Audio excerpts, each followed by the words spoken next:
Vamos ahora a las entradas y registros de incautación de carteles que usted nos ha explicado. Ya nos ha dicho usted que parte del material que incautaron era, digamos, de titularidad de un partido político, de la CUP. ¿Es así? Sí. En esas fechas, ¿ese partido político estaba afectado por algún tipo de limitación a los derechos de esa organización política o algún tipo de restricción a los derechos de las organizaciones políticas? Que a usted le constara, vaya. No, no me consta.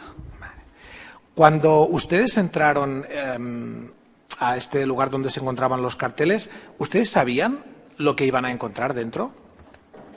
No, en principio dijeron que supuestamente cartelería referente al 1 de octubre. Vale.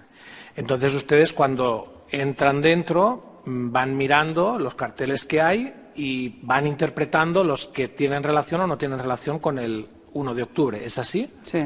Vale. ¿En algún momento ustedes valoraron que incautar material de un partido político podía afectar a la libertad de expresión o al ejercicio de derechos políticos de ese partido? Sí, pero también le digo que se incautaron de forma cautelar a disposición de la Fiscalía. De forma cautelar. De forma cautelar. ¿Y qué pasó con esos carteles? ¿Los devolvieron ustedes a la CUP? Yo los dejé a disposición de la Fiscalía. Y pidieron también a la Fiscalía que los destruyera, ¿no es así? Pero no sé, no nos dijeron que se destruyeran. ¿Y cómo han acabado esos carteles entonces? Me parece que la CUP solicitó que no se destruyeran. ¿Y han sido devueltos a la CUP esos carteles? Creo que instaron para que se les devolvieran. Yo no le pido si lo han instado, yo le pregunto si han sido devueltos. No lo sé.